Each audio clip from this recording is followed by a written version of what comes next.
Let's talk baseball. We're 12 minutes in. It's time to talk baseball. Might as well do a quick sound check while we're at it. I love that you brought this up. That'll eliminate the comments of being like, it took 12 minutes for you guys to even talk anything. Yeah, exactly. Welcome to the walk-off. It is a Monday morning mailbag on a Tuesday afternoon.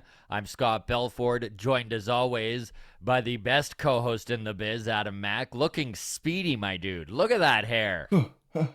Thank you. Oh, yeah. Thank you.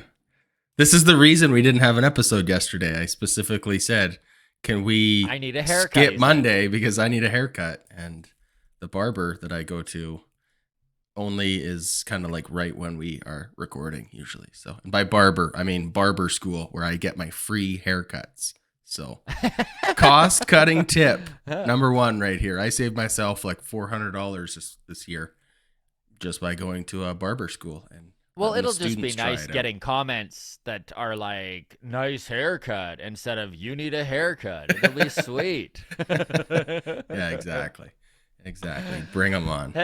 Hello and welcome everybody to the walk-off. Here we are, November 1st, and there is still a substantial amount of baseball to be played in this World Series. Of course, that is all tied up at one game apiece. Yesterday was rained out. We do mailbag every single Tuesday and kind of comb through all the comments, all of your questions. You can always reach out to us on Twitter at Walk-Off Podcast, Instagram, the Walk-Off Podcast. You can shoot us a DM if you join our Discord, which there is a link for in the show notes, and it is always free. We also comb through Discord and just kind of grab comments here and there as well. Or you can just do it the old-fashioned way and drop a comment right here on YouTube. A big shout out to our audio listeners who you go a little bit more out of the way to reach out to us, but we appreciate it. We get quite a few DMs from the audio side, so get to as many of these as possible. Even right now with, the Blue Jays, we're a Blue Jays focused podcast, and obviously the Jays are out and news is thin right now, but we still had a substantial amount of people reaching out, so if we don't get to your comment, apologies. It's personal. Take it personally. For sure. Take it personally. You bet. Comments that make us laugh are usually a helpful way to get your comment read. So we'll start with some fun ones here.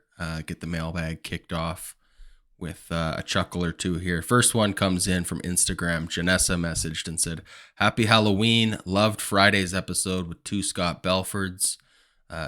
This must be a family member of yours, Scott. Just wondering what Scott dressed up as this year. Also, am I allowed to put up my Christmas tree yet? So, Scott, what did you dress? Did you dress up or are you boring? I was a very boring man this weekend. I wound up with a little bit of food poisoning. Okay, ate some eggs from the back. Ate too much candy. Be honest. It was not a candy. It was an egg incident. The great egg incident of 2022. I'm now calling it. Check your expiry dates on your eggs, folks. Yeah. But no, I didn't dress up as anything. I have dressed up as some great costumes in the past. I was, back when I still had my long hair, I was Jesus from The Big Lebowski. I've also been Jesus, just white Jesus, of the Christ variety. Nice. Of the Christ variety. Very well done. I was Scott Belford of The Walk-Off. It was a couple's costume. My wife... Pre-egg incident. Pre-egg incident, full health. My wife was dressed up as me. And then she had symptoms of her own. I don't know if it was an egg incident or not. Did not come trick-or-treating with me and our daughter. So, I was just a guy with the lamest costume ever. I just glasses and a fake nose, so nobody knew what was going on there. I came home. I'm pretty sure she just faked being sick because I came home and she had put the Christmas tree up already. So I don't know if Janessa knows my wife or what, but the Christmas tree is up. It was up when we got home from Wow. trick-or-treating. The furnace was on, so we're in The full. furnace was on. You're like, we're making this Christmas. It's Christmas. So in spirit of that, I brought out my Christmas-themed Funko Pops. So we've got a bunch Ooh. of people dressed up as Santa, Spider-Man in an ugly sweater. It's good time. So yes, you are allowed to put up your Christmas tree, I would say. Scott, what are your thoughts on Christmas? When do the lights go up? Well, I like to push it as late as possible, but also, I have no kids, so there isn't that sort of excitement in my household. It's normally just me telling Taylor, my wife, like, can we push this? Do we need to take up space right now? Do we need to do this? We are going to Kelowna for Christmas, so do we even need a tree? I mean, Exactly. come on. Funny mistake I made last year. We bought some light up candy cane. I couldn't think of the word candy cane, so I'm acting it out. Candy canes, about 3-foot candy canes. Some light up hooks. Maybe those 2 little foot hooks. Yeah, those walking cane sticks that taste good. So got a couple of those, lined my driveway. Thought that was a good place to put them. And then we got so much snow that shoveling my driveway buried all of these candy canes by about the second week of December. So none of my candy canes were visible for the rest of the year. So don't put them out, and it won't snow until you do. There we go. That's the trick. Anyways, thanks for that fun comment, Janessa. Jason, also from Instagram, says, and this one, when I read to you in the pre-show, Scott, made you laugh. Jason says, "Hey man, just wondering what's up with the dirty dishes behind Adam. Kind of gross." Oh, yeah. Good eye, everybody. Good eye. Yeah, I got some. I'm pointing all over here. Coffee mugs all over the place. Got a fresh one here. I have. They're not dirty. I'll just say that. I have an eclectic collection of coffee mugs. They're showcase mugs, everybody. Get off his back. I have probably 40 mugs. None of them match. They're all different shapes, sizes. They all make me smile and are all tied to some sort of nostalgia in one form or another. Problem being, I don't have room in my cupboard for all of my coffee mugs at this point. Right. So I have been displaying them. I have been seeing coffee mugs while I'm out with my wife. We're in the Christmas shopping season. And I'm like, ooh, that's a nice mug. What do you think of this one? And she goes, we don't have room for it. So I've started taking the mugs out. I'll drink from one, I'll go wash it, and then retire it. So if you see me drinking from, I think last episode was the mermaid mug here. It's now retired. So I'm making room for the new wave of young, talented mugs coming up from the AAA system at Value Village. Mr. Mac, I learned something new about you almost every episode. This is one just even the idea of your wife being like, we don't have enough room for any more mugs. And you're like, we'll make room. Is that a sentence you ever thought you'd hear anyone say? No, I really. All right. Put it in the memoir. Anyways, thanks for that shot across the bow, Jason. But they are clean dishes. I do have dirty dishes on my desk. Sometimes I'll have a plate from my breakfast while I'm editing videos, but you can't see that, Jason. So mind your business. All right, last fun one here, and then we'll get to some real baseball talk. Pete says, last off season during the lockout, I think it was, you guys would talk about alternative options for entertainment, things you'd watch while baseball was away. Can you please bring back that segment and give me some Netflix suggestions or something? I'm dying. Obviously a Jays fan. Love to hear from him, Yep. We're all feeling it a bit. I'm still, I went through that week after they were eliminated where, even just turning baseball on hurt. But I'm right into the World Series right now. Would love to see Philly upset the Astros, but also, if not, who cares? It's a beautiful way to watch baseball, and I'm going to enjoy it while it lasts. Very low stakes. Very low stakes. Only a few games left. I've been working hard to get back into the Raptors. Huge Raps fan. And then last year, I kind of, the interest wavered a little bit. Still a fun team to watch, but, they were kind of in a, lack of a better term, a retool type of year. But they look good this season, so That and my Flames. I've got a brand new Calgary Flames team after all of this off-season movement of Johnny Gaudreau Yeah. and Matthew Tkachuk. So Big off season for the Flames. trying to fill it with sports. I don't really have any. Oh, I really liked the Lord of the Rings on Amazon or Disney or something. You're the first person I've heard from who liked it. Really, I loved it. I loved it. Okay. Great. Awesome. I haven't seen it yet. First 2 episodes were pretty slow, but that's freaking Lord of the Rings. Yeah. It's like, yeah, you got to sit through a lot of boringness to get to the battle scenes, and it makes it all worth it. Okay. Because, I was putting off even bothering with it because everyone I'd heard from was like, don't waste your time. So, okay. Right. Maybe I'll check but this maybe out. I'm not, like, I'm not a huge enough nerd. Like, I just liked it. Or maybe you're too big of a nerd. Maybe I'm too big of a nerd. Maybe that's the problem. Yeah. Because there's at no point when I'm watching Lord of the Rings am I like, oh, this is so different from the book. I'm done with this shit. Right? I'm just like, I don't even remember the books. Like, fair enough. Did you watch not Lord of the Rings, Game of Thrones or whatever the new version of that is? New Game of Thrones one yet, but I probably will. Yeah. You watched the original Game of Thrones? Yeah. Okay. I also loved the last episode, by the way. So I'm really like, maybe not. You row to your own drum, don't you? Yeah. Mixing my metaphors again here. I did watch the House of Dragons. That wrapped up last Sunday. You didn't kick that cat down the road. No, I kicked it right in the face. I dove into it every week. I really enjoyed it. I might have to add Lord of the Rings now to my list. I watched that Jeffrey Dahmer series on Netflix. That was you're a murder guy now. Oh, big time murder guy. Yeah. My wife and I, if there is a documentary about murderers or scams, con artists, that's a big one around our house. So if anybody has a good con artist docu-series, let me know because I can't get enough of it. So, all right, we'll talk more. We'll maybe do this for like 30 seconds at the end of the episode once a week or something.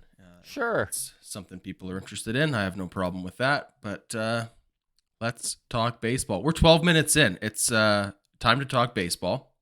Might as well do a quick sound check while we're at it. I love that you brought this up. That'll eliminate the comments of being like, it took 12 minutes for you guys to even talk anything. Yeah, exactly. Welcome to the walk-off. All right. So last night, Jillian Brown DM'd us on Twitter and said, hey guys, found your channel a few months ago. I love it. Do you think Game 3 being postponed helps one team more than another? Or is this not a big deal? First of all, Jillian, thank you. Glad you found the channel and you're enjoying it. That's awesome. Personally, and Adam may have a different opinion on this because we didn't really get into it before we hit record, but I think that every game that is postponed, every second that elongates this series is benefiting the Philadelphia Phillies. We talked about this before the series started, just that when it comes to depth, the Houston Astros are deep, much deeper than the Philadelphia Phillies. And so getting that extra day as rest is massive because now they can roll Aaron Nola back out probably next game. Like they were supposed to go with Noah Syndergaard yesterday. Axed that, which is great news for the Phillies. They're going to be able to go with Ranger Suarez, who has been excellent for them. It's going to allow them to probably pitch Aaron Nola on short rest tomorrow, and then be able to pitch Zach Wheeler on 1 day short rest for Game 6. And then it's all hands on deck for Game 7. Like, I really, in my opinion, this is advantage Phillies. Yeah. I mean, if somebody's benefiting from it, like I'm not saying that this means that Houston is at a disadvantage now. It's just like if there's anyone that benefited from that day off, I think it is the Phillies. Yeah, I mean, the Astros have a deep starting rotation, so no days off, they're going to be fine. 5 days in a row, right? I don't know too much about this Ranger Suarez. I know his numbers look good in the postseason. They don't look too bad on on the Yeah. year either. This might be too aggressive of me, but I sure would have loved to see Nola pitching tonight and Wheeler going tomorrow. Like pitch them each on 3 days rest, Yeah. and then pitch them each again in 6 and 7. Like on 3 days rest again because you have the day off. So Yeah. that's what I would have done. I mean, as soon as I read this news that the rain was causing a postponement, I was like, you're gonna get Zach Wheeler and Austin Nola for 6 out of 7 games. Yeah. They're not being quite that aggressive. I mean, Aaron Nola, but yes. Austin sorry, is his Austin brother. Nola, No, Padres. Right, I get those two it's mixed fine. up all the time. You know what? Don't name your kids so similarly. All right. This is on Adam. This is on the Nola's parents. This is on the Nola's parents, and I have gripes about this that date back to when I was in a high school because there was twins that I went to high school with. They were twins, and their names were Karen and Kara.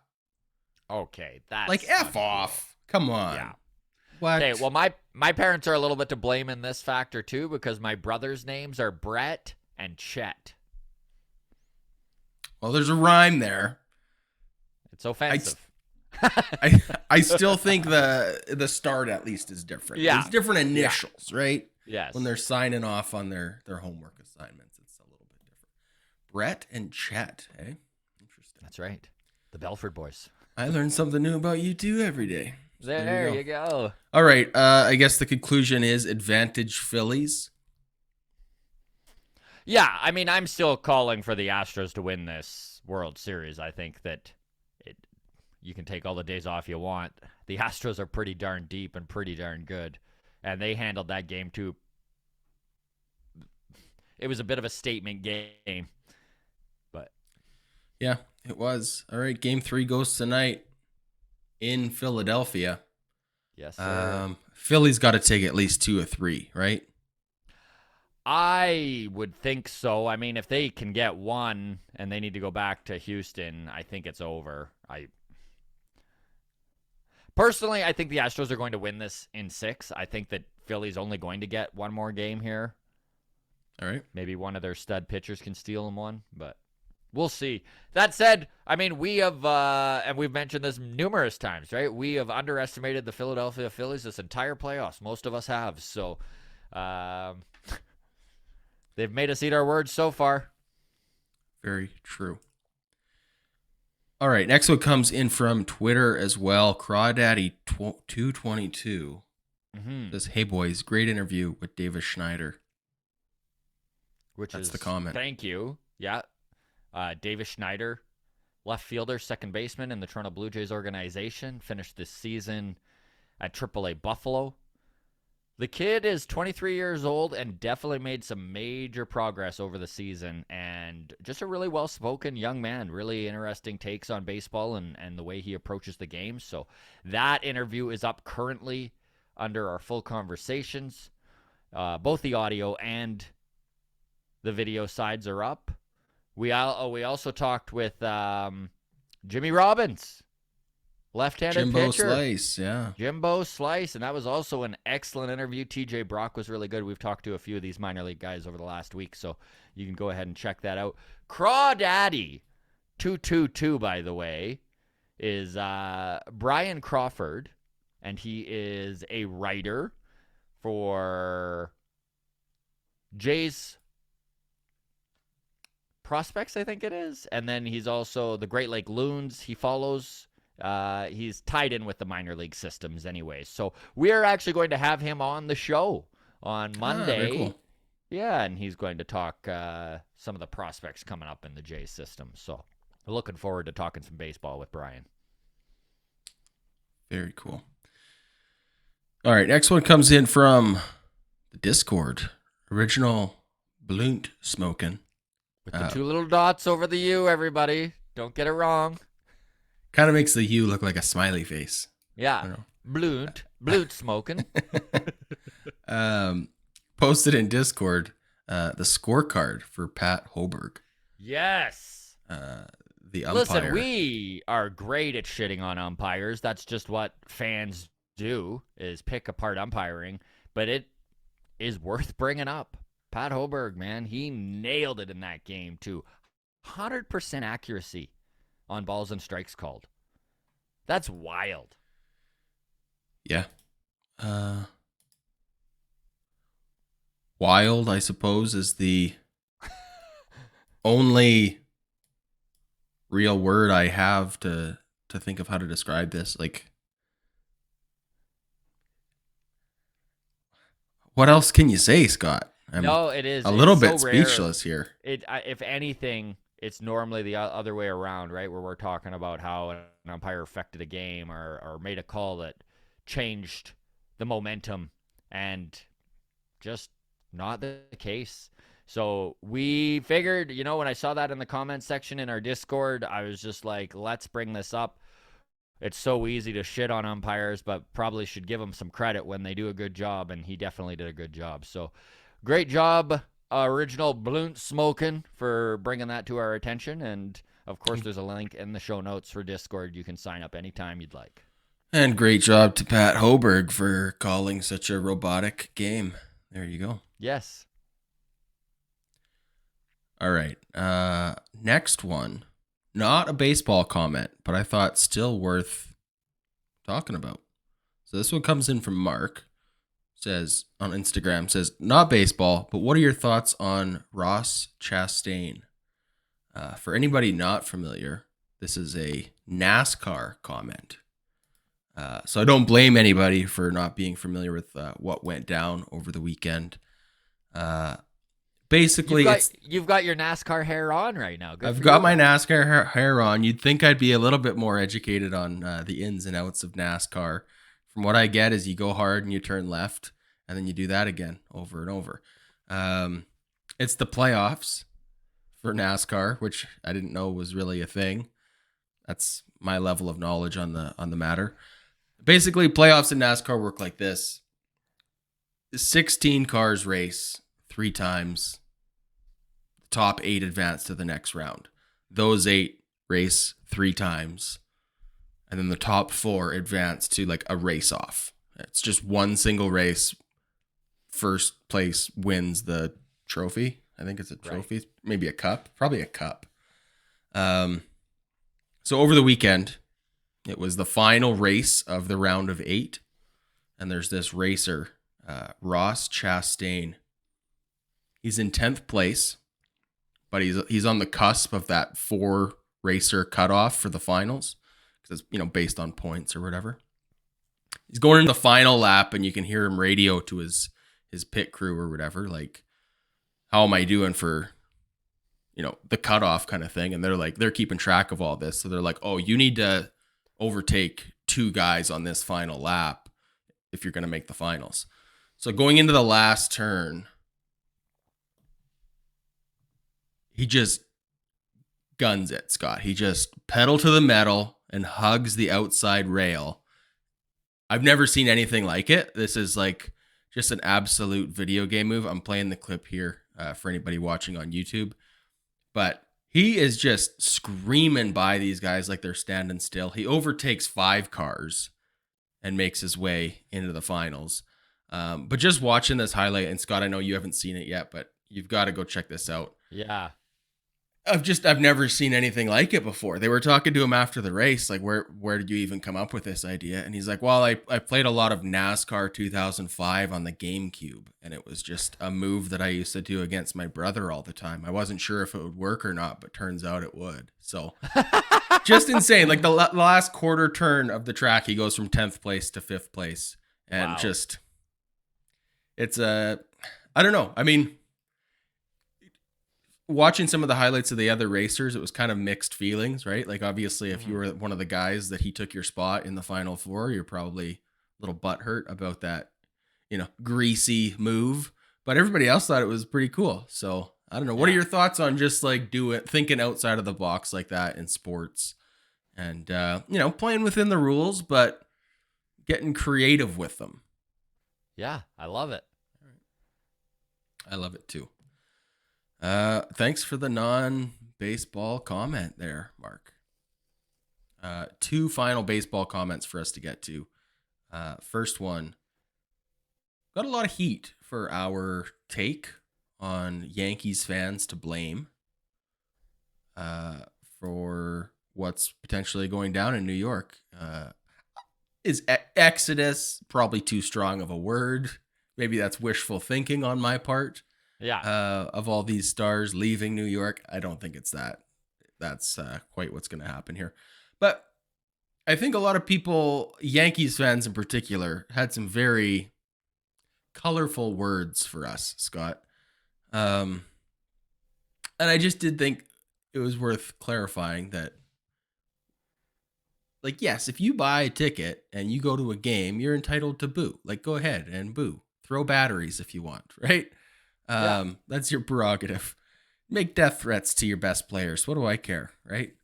That's what Twitter's for, right? Obviously that's a joke. YouTube, please don't take us down. I just want to clarify, I don't know how you feel about it. I don't feel like the MLB needs to implement a rule saying fans aren't allowed to boo. That's not what I was getting at. I mean, anyone who took it that way, in my opinion, is a little baby Yankee fan. That's how I view it. And if we upset Yankees fans, then We're job doing well something done. right. We did it. Yes. Yeah, we did it.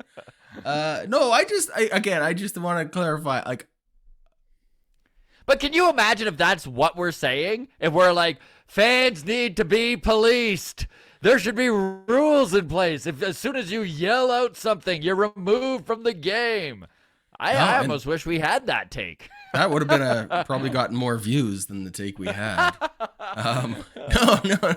Just Yankees fans need to be policed is the point. Yes. No, it's just, I do think in a lot of the comments we got were pointing to old Yankees players who got booed and we're fine with it. You know, Derek Jeter got booed. Mariano Rivera got booed. Reggie Jackson got booed. Like, be a man. Well, this was our point, though, This is the right? point. Is that the times are changing, generations are different, and if all things are equal, why is a player going to choose New York when they can go elsewhere for the same money and the same possibility of winning and not deal with the abuse? That's all we were saying. Yeah, and I do think that that's a good distinguishment, too, is that the level of parity in baseball today is not what it was in the 1990s when the Yankees were... When it was the Yankees and everybody else. Yeah, right? Like, so the idea of going to New York for a chance to win is just not realistic. Like, it expanded playoffs, the money ballification of the sport, like the gap has just closed between the top dogs and everybody else. So here's a prime example of that. Carlos Correa. You're telling me he couldn't have gone to the Yankees last year? You're telling me that they weren't even in on him? Of course they were. Mm-hmm. But he chose the Minnesota Twins. And I think we're going to see more and more of this because the money is there. If a guy can get the same money and not be under the scrutiny that is New York, why wouldn't he choose that? And I know Yankees fans are like, oh, they're soft, bunch of pussies, blah, blah, blah. But even that sentiment is part of what we're saying, right? Yes. Like, yeah, no, this is exactly what we're saying. It is just like not a guaranteed, not even in the 90s, I guess it wasn't a guaranteed World Series ring, but there was like an aspect of like, all right, I know this is going to be a nightmare if we lose, but we're probably going to win. Yeah. And that'll be awesome. So let's do it. Right? Now there are more teams, like the Twins offered Correa a buttload of money. Right? Yeah. There's teams that offer, like Wander Franco got paid by the Rays. You know, like even small market teams are finding it in the budget nowadays to hand out a big contract or two. Yeah, I think that the Yankees fans may be shooting themselves in the foot. And like, are they allowed to? And should they be allowed shoot to? Away. Yes. And absolutely. You've got 10 more bullets I'll load and 10 your more guns toes. for you. Absolutely. But yeah, this is, I think, a real consequence. Like we always talk about the Canada tax of a guy coming to Toronto, right? And it's like, well, you got to give him an extra year because literally the taxes in Canada are higher, right? Not to mention the fact that like it's literally another country. Yeah. So while there are other states that have higher tax thresholds than others, on top of that, Canada is also Canada, right? So when you're talking about like moving your wife and kids literally to another country, yeah, maybe you need 5 years instead of 4 to twist your arm into that decision, right?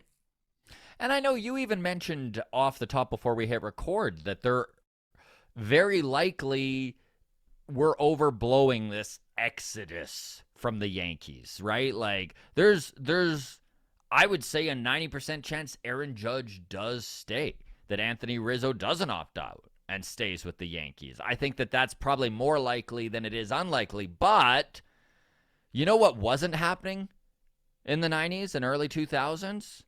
These guys weren't going to free agency. Aaron Judge would have already been locked up as a Yankee if he was Derek Jeter. That was just the case. That's true. So, like, the fact that these guys are opting to go to free agency and test the market and see what's out there. Like, Yankees fans, you can do whatever you want. I don't give a shit. And the fact you're upset with us, I mean, you hate Blue Jays fans. I'm on social media. I see all the comments. Oh, we're the worst. So like there's a rivalry here. You can go ahead and hate what we're saying. You can twist the words all you want. Rough ballpark estimate. And you and I are the last person to ask about contracts and who should get how much money or who will get how much money. But Shohei Ohtani, if he's going to be a free agent, probably going to re-sign with the Angels, right? They're probably not going to let him go. How much money, roughly, would you guess for Shohei Ohtani with the Angels? I think he's a $400 million guy. I know that that's the biggest contract in the history of baseball. Well, I guess that's just under Mike Trout's, but you know, like it would be right up there with Trout's contract. So let's say 400 million, whatever the years might be. Let's just say the Angels decide we're not in on him. We're not even going to make an offer. And he's like, well, I got to get paid, right? So now it's a bidding war, and we're just going with 400 million as the number. That's who the Dodgers are offering. That's what the Rangers are offering. That's what the Giants are offering. How much do the Yankees have to offer for Shohei Ohtani to really consider going to the New York market? That's a really good given what we just talked about. Because for me, that's kind of where it comes down to, like, this is the booing shooting themselves in the foot. Like if I'm Shohei, if I'm, never mind if I'm a Yankee player wanting to leave, I mean, because that's a whole nother level of speculation. But if I am a Carlos Correa, you know, if I am a Shohei Ohtani or a, you know, whatever the case may be, a top tier free agent, I do feel like you got to give me a little extra to come to New York because I don't fucking want to get shit on. And maybe that makes me soft. I don't know. I'm super soft. I'm as soft as they come. I don't like to be booed at. Have you ever been booed on stage? I've been booed before. Yeah. Okay. Yeah. An actual booing? Yeah. Because I've gone out to crickets. Like I've had jokes land. Like I've for sure bombed. But I don't know if I've ever been booed. Twice. And it was one particular joke, and it was politically orientated and probably leaned. It wasn't pro Trudeau, but the idea of the joke was that my biggest takeaway from the pandemic was that there's a way larger portion of the population in this country that has a basic lack of understanding for what Nazi Germany was like. And then I just kind of get into the fact that the minority liberal government is not a very good comparable to the Nazi party. And I've been booed for that. So yes. Thank you, Grand Prairie, Alberta. Yes, absolutely. That's actually, you didn't give away the punchline. You did the whole setup for the joke, and then the best part, you glazed over. So I'm kind of bummed out. But well, there you go. Anyways, go check it out on my album, everybody. Staying Together for the Cat, available wherever you get your albums, Spotify and Apple. Oh man, it's almost like we planned that, hey? Yeah, we didn't, but boy, we're smooth. All right. Final comment of the day comes from our Patreon. So patreon.com/the Walk Off Podcast. You don't really get many perks, to be honest, but it's a good way to support the show. And you do get priority comments for the mailbag, priority questions for our guests.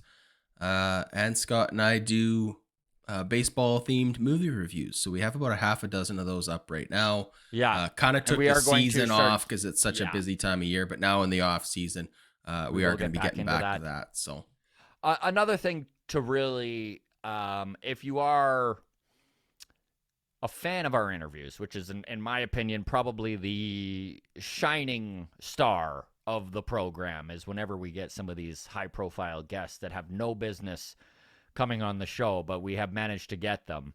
It's instant and unedited access to these interviews. And I know that some of our Patreon, it's why they signed up, right? Like some of them signed up just so that they could get that Danny Jansen interview 2 days earlier, or see the John Gibbons interview, right after it's released. To be fair, most of our interviews are 98% unedited anyways. Yes. We're not really taking content out or anything like that. There is just some polishing that goes on in terms of editing.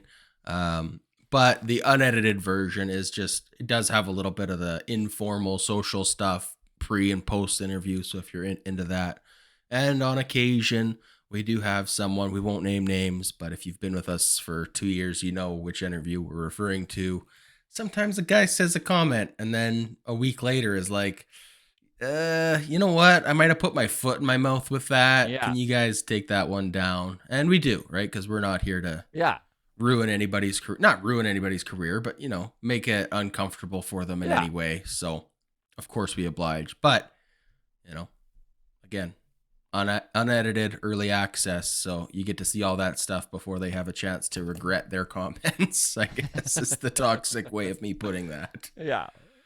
All right, enough Patreon promotion. Let's get to this comment from Matt Finley. Matt Finley, by the way, submitted a new logo design last week. Very cool, Matt.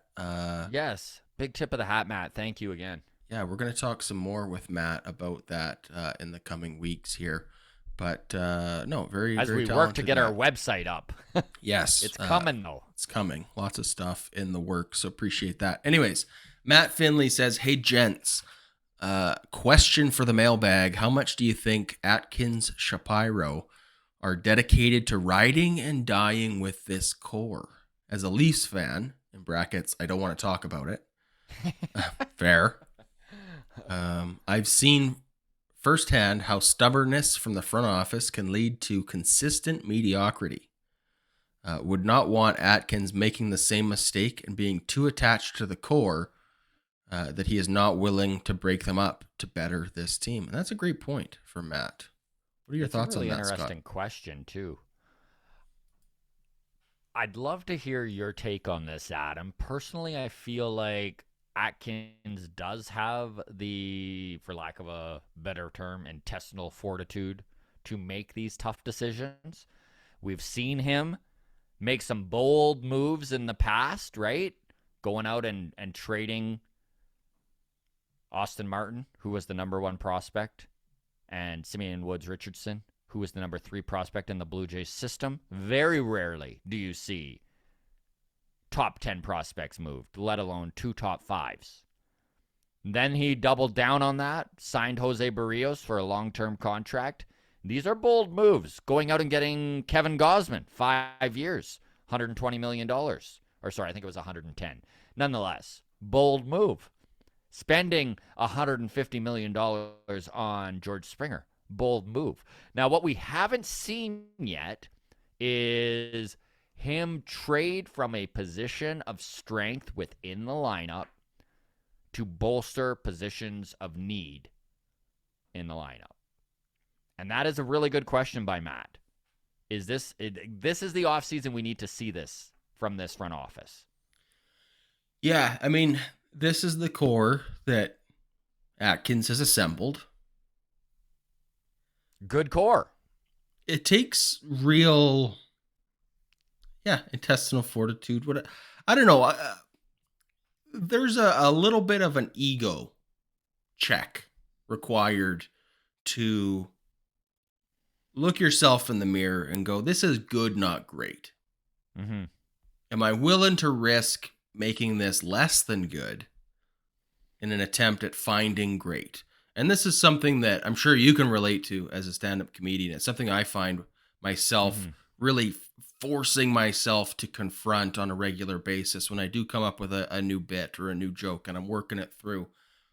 And I get it to a point where it's a 7 or an 8 out of 10, right? Yeah. And I go, It works, this is but- good. It consistently, everywhere I go, it works. You know, it never falls But it on doesn't deaf ears. I kill. figured it Yeah. out, but it's not my closer. It's not my best, right? And it does take some real discomfort to say, I'm going to tweak it again. And it Yeah. might become a 5 and it might become a 3, but I'm going to keep tweaking it because I know it could be a 9 or a 10, right? Mhm. And that's kind of the same situation where we're at right now with this core, where like this core is good, not great, right? And to do a shake And not up every- and to Not recognize every that is shakeup tough. works out, right? No, Like, absolutely not, right? So sometimes you just Listen. got to go pedal to the metal and ride that outside wall and overpass 5 cars on your way to the championship series. There, we brought it all full circle. It's a NASCAR episode. We did it. We did it, Scott.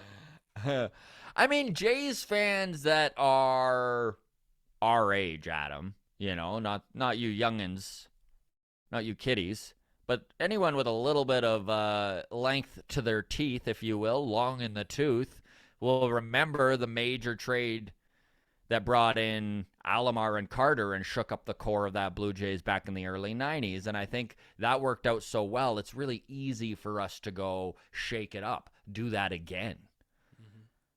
But there's a long list of teams who have done moves like that where there aren't then 2 World Series. It's just talk 5 of. years of darkness. Yes. It's like, oh, we're not even close anymore. Like, we are effed. I So- mean, not to bring up hockey again, but I mean, you're Montreal Canadiens fans. You've dealt with it. I'm a Calgary Flames fan. I've Mhm. seen those dark days. We don't even need to bring up Leafs fans. They know. Leafs fans, no, absolutely. We missed a comment right off the start, but it kind of ties into this. So I want to circle back to this one and we'll Okay. end on this. So this one comes in from John Cho on our Clips channel. Actually, we do have a second Nice. channel. So a reminder, we are approaching 100 subscribers over there. So that's rapidly growing. I know 100 doesn't seem like a lot, but it's a big milestone. So we're at 70. So if you come across this, maybe you're watching this as a clip on the Clips channel, please subscribe. And Yeah, and if Get you're one of your- the 3,500 people subscribed to our regular channel, it would be very helpful if you do head over to the Clip channel. Just hit that subscribe button. big time. Big time. Okay. So this one from John Cho says the Jays didn't lock up Marcus Semien. Now this isn't a comment about our conversation on should the Jays sign Matt Chapman to an extension, right? Big term deal. So John says the Jays didn't lock up Marcus Semien, and I'm glad they didn't. Call me crazy, but I think they would be more than fine with Santiago Espinal at third. He was solid defensively and won't cost as much. They need pitching. Capital letters. So, first of all, John, thank you so much for your comment. Well thought out. He makes a good point. Mhm. I love Espy. I think a lot of us Jays fans do. Very competent infielder, to say the least. Defensive prowess is probably his biggest strength. But he also is, an average hitter out there as well. Not a lot of power, but he gets on base and he runs the bases well on top of that, which, there's not a ton of guys on this team that are known for their base running prowess, and Espinal doesn't run into outs, which is always, a nice thing to see. My only deference from what John is saying is that screw the money. I mean, we went over this on Friday. If you look at the top 5 teams when it comes to payroll, all of them were in the playoffs, and Philly is still there. Yeah, the Astros are a little bit less, but I think even the Astros are like number 7 or 8 on Yeah. payroll on the list. Like even they spent $180 million or whatever it is. I think the Jays need, if you look at that 92-93 team, the Jays were the highest paid franchise in Major League Baseball at the time. There is a correlation between winning and spending. Absolutely there is. And I think that this is the year for them to actually go out and be like, you know what? We're a $220 million team. Rogers is not some penny pinching budget small market franchise. And I think it would be beneficial for us fans to stop viewing it that way, because this is the rhetoric we've been fed our entire lives. Oh, the money. We can't be spending the money. Rogers is a billion-dollar corporation running a billion-dollar team. And there is no reason in this window that we're seeing right now, a playoff window, for a franchise that has only made the playoffs 9 times since their inception in 1977. I think it's time to go all in, push the chips in. Now, is John right? Yes. Espy is definitely a very affordable option, and you're going to need those on this team. Yep. But third base, we watched it in 2021. Isn't third base an important position? Is third Well, base one you should just that's be all I could think limping about through? reading this Yeah. comment was like, yeah, having Kevin Biggio play third base was so painful. Like, Espinal's good, not great. And I mean that in the nicest way possible. Yes. But Like- that's the thing, right? Is if we just play out Matt Chapman for 2023 with the plan of moving 28-year-old Santiago Espinal to third base for 2024, I personally think it is a mistake. Now, pitching all capital letters, like, yeah, I'm aware, right? Like, obviously this team, I'm not, when I say all these things, I hope no one's taking it as me being like, no, spend our money at third base and ignore pitching. That's not what I mean. I mean, Yeah. let's frickin' add $50 million to this payroll and go get everybody. Well, and this is the where you started with this comment about like the Blue Jays are not a team that are in a position to only go solve one problem. If that was the case, I would say yes, let's prioritize pitching. If we could only afford one big move this offseason, yeah, I would like to prioritize Yes. pitching. Sure, I would see you there. But it's not. That's not the case. We have more than one hole, and we have the ability to fill it. Yes. We need to do that. Like, Espinal at third base is a bad tacos relief valve. Like, it is a, oh crap, Matt Chapman had a baby and fell down the stairs while carrying it situation. Yeah. Right? Like, well, good thing we have Espinal who can cover for 30 games. Exactly. Amazing. Love it. That's great. That's what you need on a championship team, is very competent depth, Yes. right?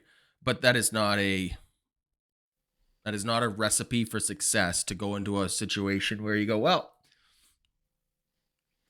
Kevin Biggio can be our starting left fielder. I mean, yeah, he could. Could be, but Right. that's not how you want to start the year.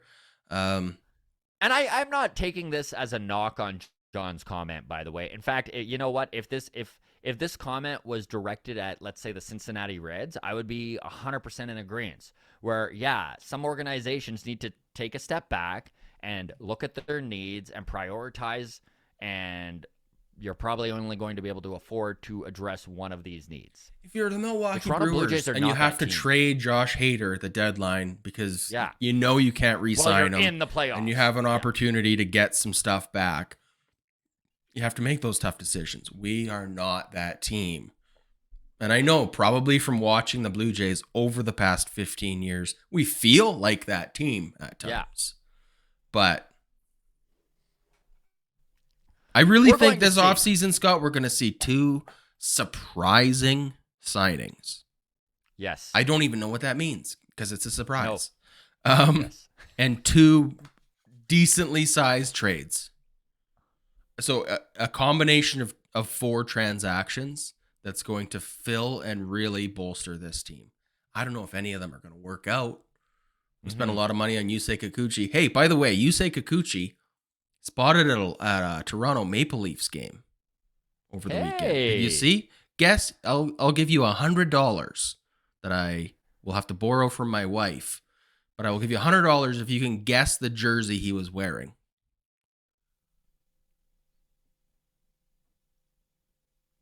Yusei Kikuchi at a Leafs game.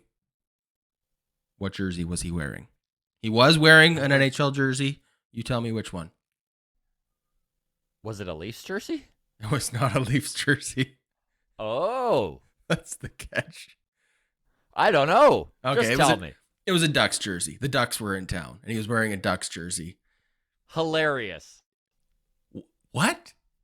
Like, even if you're a Ducks fan, that just is like, doesn't look good.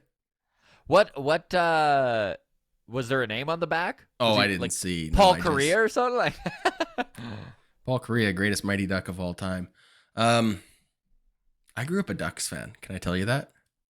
I don't know if it was because of the You're movies allowed. or not, but Yeah. I loved all the teams that had like animals. Like I loved the Sharks. I Mhm. loved the Panthers. I loved the Ducks. I was a kid. I loved the Ducks logo, and I was a Mighty Ducks fan of the movie. And then I loved the Sharks and Panthers logos. Mm. I was always a Flames fan. That shark chomping the hockey stick. Oh, That's yeah, elite like, sports so logo cool, design. Yeah, Matt Finley, can you make Panther us a running, logo that rivals the Sharks quality Yeah. of logo? Maybe just Scott chomping through a baseball bat. That's what we want. Yeah. All right. This episode has gone off the rails. Let's wrap it up here, Scott. All right. Thank you so much, everybody. If you've watched to this point, number one, congratulations. Way to really sit through it. Real trooper here. But if you are still watching and have yet to hit subscribe or hit the like button, of course, it's appreciated when you do so. You can join our Discord. We've got 200 rabid Blue Jays fans in there, always talking baseball. The link is in the show notes. Patreon, we really appreciate all of you. Are we doing the shout out here to the Patreon? Do you have the list? Or I have a card at the end that I display. They have a with all card the at the end names. now with all their names on it, and it's a real appreciative card. It's a very appreciative. I'll put hearts on it. How's that sound? There you go. A little All right. emoji hearts. Okay. Twitter at Walk Off Podcast, Instagram the Walk Off Podcast. Thank you so much, everybody. We will see you tomorrow. We really appreciate all of you within the Walk Off community. This thing continues to grow and become an animal of its own. It's a little bit overwhelming, but honestly, we love talking Blue Jays baseball and all the interaction that you folks are involved with us. Thank you so much. Discord, feel free to join it. That is always free. The show or the link is in the show notes. You can follow us on Twitter at Walk Off Podcast, on Instagram, the Walk Off Podcast. And if you are watching on YouTube currently and you're not subscribed, we'd really appreciate if you hit that subscribe button. All the best, everybody. Cheers.